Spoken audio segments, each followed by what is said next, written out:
భక్తి సనాతన ధర్మ ఛానల్కి స్వాగతం. మాఘపురాణం 5వ అధ్యాయము. కుక్కకు విముక్తి కలుగుట. ఓం శ్రీ గణేశాయ నమః. ఓం శ్రీ సరస్వతీయే నమః. ఓం శ్రీ గురుభ్యో నమః. దిలీప మహారాజా, సుమిత్రుని కథ ఈశ్వరుడు పార్వతీదేవికి చెప్పిన రీతిగా విన్నావు కదా. ఇంకొక కథను పార్వతీకి ఈశ్వరుడు ఈ విధంగా చెప్పెను. అది ఎట్లనగా, మాఘమాసములో నదీ స్నానములు చేయువారు గొప్ప ధనశాలులగుదురు. వర్తమాన కాలమందు ఎన్ని కష్టములు అనుభవించినప్పటికీ మాఘమాసము మొదలైన తర్వాత వారి కష్టములు క్రమేపీ సమసిపోవును. మాఘశుద్ధ దశమి నాడు నిర్మలమైన మనసుతో శ్రీమన్నారాయణుణ్ణి పూజించిన ఎడల శ్రీహరి కటాక్షమునకు పాత్రులగుదురు. అందులో అనుమాత్రమైనను సంశయము లేదు అని పార్వతీదేవితో శంకరుడు వివరించుచుండగా, పార్వతి, నాదా, శ్రీ లక్ష్మీనారాయణుల వ్రతము చేసిన ఎడల మనోవాంఛ ఫలసిద్ధి కలిగునని చెప్పియుంటిరి కదా. ఆ వ్రత విధానమెట్టిదో ఎటులా ఆచరించవలనో తెలియపరచుడని కోరినది. అంతట మహేశ్వరుడు పార్వతితో ఇట్లు చెప్పసాగెను. మాఘశుద్ధ దశమి నాడు ప్రాతకాలమున కాలకృత్యములు తీర్చుకొని స్నానము చేసి నది ఒడ్డున గాని ఇంటి వద్ద గాని మంటపము నుంచి ఆ మంటపము ఆవుపేడతో అలికి పంచరంగులతో ముగ్గులు పెట్టి మండపము మధ్య 8 రేకుల పద్మము వేసి అన్ని రకాల పుష్పములు ఫలములు తీసుకువచ్చి లక్ష్మీనారాయణులను మంటపు మధ్య నుంచి ఆ విగ్రహాలకు గంధము, కర్పూరము, అగరు మొదలగు ద్రవములు పూసి పూజించవలెను. రాగి చెంబులో నీళ్లు పోసి మామిడి చిగుళ్లను అందులో ఉంచి దానిపై కొబ్బరికాయ పెట్టి కొత్త వస్త్రము ఒక దానిని కప్పి లక్ష్మీనారాయణుల ప్రతిమను ప్రతిష్ఠించి పూజించవలెను. ఆ మండపము మధ్యలో సాలగ్రామమును ఉంచి ఒక సద్బ్రాహ్మణుని ఆహ్వానించి పూజించి వారి చేత ధూపదీప చందన అగరు పరిమళ వస్తువుల నుంచి నైవేద్యము పెట్టవలెను. తర్వాత రాగి పాత్రలో నీరు పోసి అర్ఘ్యప్రదానము చేయవలెను. అటు తర్వాత సూర్యనారాయణ స్వరూపుడగు శ్రీరామచంద్ర ప్రభువును మదిలో ధ్యానించవలెను. మాఘమాస స్నానము చేయువారు వారి తల్లిదండ్రులు, బంధుమిత్రుల సమక్షంలో మాఘమాస వ్రతము చేయవలెను. ఒక సద్బ్రాహ్మణునకు బియ్యము, బెల్లము, ఉప్పు, పప్పు, కాయగూరలు, పండ్లు మొదలగున్నవి ఏకపాత్రయందు ఉంచి కానీ క్రొత్త గుడ్డలో మూటగట్టి గాని దానమియ్యవలయను. మాఘపురాణమును స్వయముగా పఠించినప్పుడు గాని లేక వినునప్పుడు గాని చేతిలో అక్షంతలు ఉంచుకొని చివరిలో శ్రీమన్నారాయణుణ్ణి ధ్యానించుకొని కొన్ని అక్షంతలు భగవంతునిపై ఉంచి మరికొన్ని అక్షతలు తమ తలపై వేసుకొనవలయను. కావున ఓ శాంభవి, మాఘస్నానము చేసి మాఘశుద్ధ దశమి నాడు లక్ష్మీనారాయణును నిష్ఠతో పూజించిన ఎడల ఎటువంటి మహాపాపములైనను నశించిపోవును. ఇందులోకొక ఉదాహరణ కూడా తెలియజేసేదను. సావధానురాలువై వినుము. గౌతమ మహర్షి ఒకనాడు తన శిష్యులతో కూడి తీర్థయాత్రలు చేయుటకై ఉత్తర దిశకు బయలుదేరాడు. వారు అనేక పుణ్యనదులలో స్నానములు చేయుచు ప్రసిద్ధ క్షేత్రములను దర్శించుచు మార్గమందున్న ముని పుంగవులతో ఇష్టాగోష్ఠులు జరుపుకున్నారు. అప్పటికి మాఘమాసము ప్రవేశించుట వలన కృష్ణానదిలో స్నానము చేయవలయునని ఆ ప్రాంతమునకు వచ్చి విడిది చేసిరి. గౌతముడు తన శిష్యులతో కూడి కృష్ణానదిలో సూర్యోదయ సమయములో స్నానము చేసి తీరమున ఉన్న ఒక రావి చెట్టు వద్దకు వచ్చి ఇలా శ్లోకం చెప్పారు. మూలతో బ్రహ్మరూపాయ మధ్యతో విష్ణురూపిణే అగ్రశివరూపాయ వృక్షరాజయతే నమోన్నమః అని రావి చెట్టుకు నమస్కరించి ఆ చెట్టు మొదట ఆసీనుడై శ్రీహరిని విధియుక్తముగా పూజించెను. తర్వాత శిష్యులందరికీ మాఘమాస ప్రభావమును వినిపించెను. ఈ విధముగా ప్రతి దినము ఆచరించుచుండగా మాఘశుద్ధ దశమి నాడు ఆ చెట్టు మొదట మండపం ఏర్పరిచి ముగ్గులు, బొట్లు పెట్టి మామిడాకుల తోరణాలు కట్టి అలంకరించారు. ఆ మండపము మధ్యలో శ్రీహరి చిత్రపటము ఉంచి పూజించినారు. ఆ విధముగా పూజించుచున్న సమయంలో ఒక ఆడకుక్క వచ్చి భగవంతునికి చేయుచున్న పూజా విధానమంతయు రెప్పవాల్చకుండా దీక్షతో చూచుచూ ఆ రావి చెట్టునకు ఎదురుగా కూర్చొని ఉండెను. శిష్యులు వారి వద్దనున్న దండముతో దానిని బెదిరించిరి.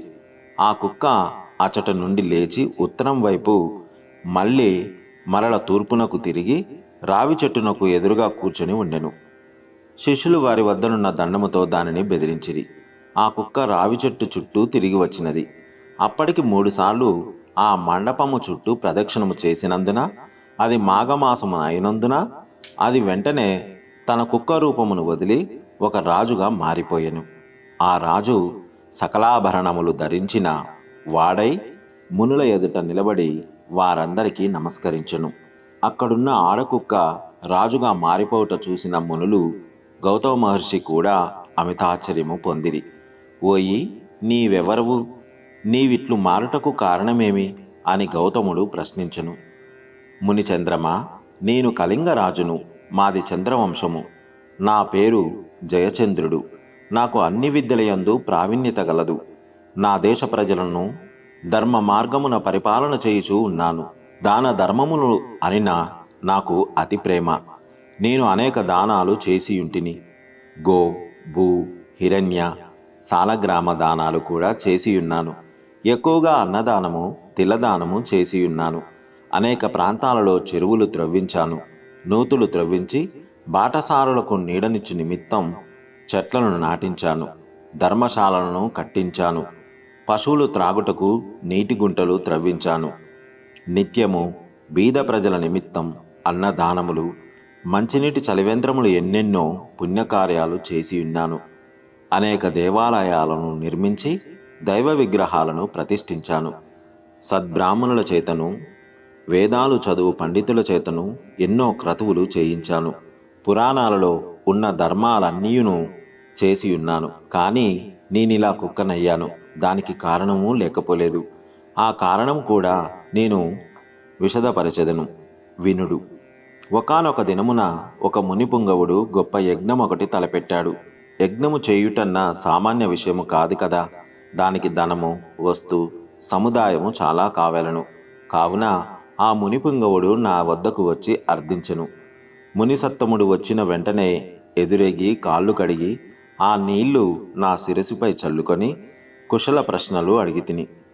ఆ మునియు నా సత్కారమునకు మిక్కిలి సంతసించి, రాజా, నీకు గుప్త విషయములు తెలియజేయుదును. ఈ మాసములో మకర రాశి యందు సూర్యుడు ప్రవేశించును. ఆ దినము సూర్యోదయము అయిన తర్వాత నీవు స్నానము చేసి భక్తి శ్రద్ధతో మాఘమాస మహత్యమును చదువుట కానీ వినుట కానీ చేయుము. దానివలన నీకు వైకుంఠ ప్రాప్తి కలుగును. అంతేకాదు, అశ్వమేధయాగము చేసిన ఎడల ఎంతటి ఫలితము కలుగునో అంతటి ఫలము గాని, తీర్థస్నానములు చేయగా వచ్చిన ఫలము గాని, లేక దాన పుణ్యములు అనగా 100 యాగాలు చేసినంత ఫలము గాని పొందగలవు. మాఘశుద్ధ సప్తమి దశమి ఆదివారం వచ్చిన కానీ ఉదయమే స్నానము చేసినను, మరియు మాఘ పౌర్ణమి రోజు ఉదయమున స్నానము చేసినను మానవుడు ఎటువంటి పాపములైనను విడవగలడు. ఒకవేళ ఇతర జాతుల వారైనను మాఘమాసమంతా నిష్ఠతో నదీ స్నానం ఆచరించి దాన ధర్మాలు ఆచరించి మాఘపురాణము పఠించినను లేక వినినను మరుజన్మలో బ్రాహ్మణుడై జన్మింతురు అని ఆ మునివర్యుడు నాతో చెప్పగా, నేను అతనిని అవమానించినట్టులా మాటలాడి ఇట్లాంటిని, అయ్యా మునిసత్తమా, మీరు పలికిన విషయములు నాకు తెలియను. అన్నియూ బూటకములు. వాటిని నేను యథార్థములని అంగీకరించను. ఏవో అతిశయోక్తులు తప్ప మరొకటి కాదు. కావున నేను ఏ మాఘమాసములు చేయుట గాని, దాన పుణ్యాదులు చేయుట గాని, పూజా నమస్కారములు ఆచరించుట కాని చేయును. చలి దినములలో చన్నీళ్ల స్నానము చేయుట ఎంత కష్టము. ఇక నాకు ఈ నీతి బోధలు చెప్పకుడు. నాకున్న ఫలములు చాలునని ఆ మునితో అంటిని. నా మాటలకు మునికి కోపం వచ్చినది. ముఖం చిట్లించుకొని, సరే, నేను చెప్పవలసినది చెప్పి తిని, అది నా ధర్మము అని యజ్ఞమునకు కావలసిన ధనమును తీసుకొనకుండానే వెడలిపోయినాడు. అంతటా నేను ఆ మునిని చేతులు పట్టి బ్రతిమలాడగా ఎట్టకేలకు అంగీకరించి ధనమును తీసుకొని పోయెను. ఆ విధముగా నేను కొంతకాలము రాజ్యమేలి ప్రాణములను విడిచితిని. తర్వాత నాకు వరుసగా 7 జన్మలు కుక్క జన్మయే వచ్చినది. నా పాపఫలమేమో గాని కుక్కగా 7 జన్మలు బాధపడితిని. ఇప్పుడు మీరు చేయు పూజాస్థలము చుట్టూ 3 పర్యాయములు ప్రదక్షిణ చేస్తిని. కావున నా పూర్వజన్మ స్మృతి నాకు కలిగినది. దైవయోగమును ఎవ్వరునూ తప్పించలేరు కదా. ఇటుల కుక్క జన్మలో ఉండగా మరల నాకు పూర్వజన్మ స్మృతి ఎటుల సంక్రమించినదో వివరింపుడని వేడెదను అని రాజు పలికెను. ఆ రాజు చెప్పిన వృత్తాంతము విని గౌతమ ముని ఆశ్చర్యపడి, మాఘమాసమును నీవు చులకనగా చూచుట వలన ఎంతటి విపత్తు వాటిల్లెనో అనుభవమే చెప్పుచున్నది. నీ వద్దకు వచ్చిన మునిసత్తముడు ఉత్తముడు. అతను పలికిన విషయములన్నీయూ యథార్థములే. నీవు కుక్కవై ఎటుల పవిత్రుడివైతివో ఆ వృత్తాంతమును వివరించెదను. సావధానుడివై ఆలకింపుము. నేను నా శిష్యులతో కృష్ణవేణి తీరమునందుండి ఈ మాఘమాసమంతయు కృష్ణానదిలో స్నానములు జపములు చేసి తిరిగి మరొక పుణ్యనదికి పోవుదమని వచ్చియుంటిని. మేమందరము ఈ వృక్షరాజము క్రింద విష్ణు విగ్రహాన్ని పూజించుకొనుచున్నాము. కుక్క రూపంలోనున్న నీవు దారిన పోతూ ఇచ్చట నైవేద్యమును చూసి తినవలయుననేడి ఆశతో పూజా సమీపమునకు వచ్చి కూర్చుంటివి. అప్పుడు నువ్వు ఎలాగున్నావో తెలుసా? నీ శరీరమున బురద మైల తగిలియున్నది. చూచుటకు చాలా అసహ్యముగా ఉన్నావు.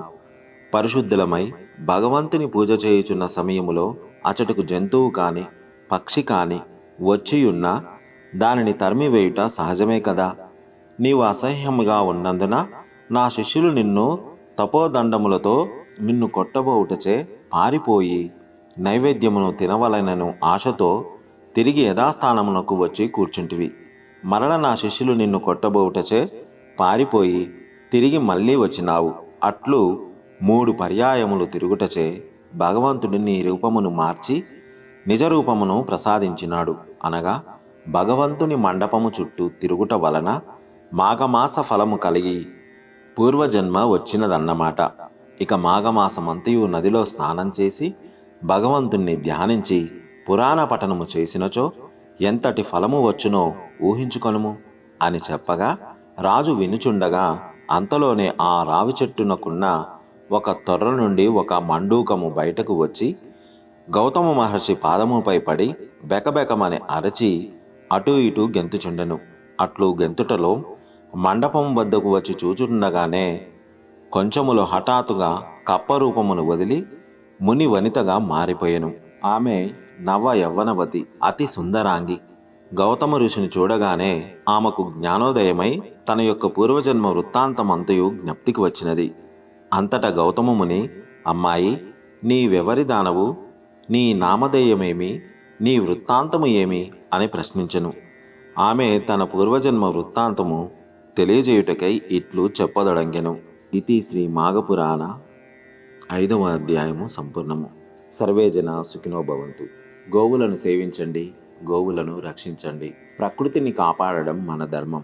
దయచేసి ప్రతి ఒక్కరూ ఒక్క మొక్కైనా నాటండి.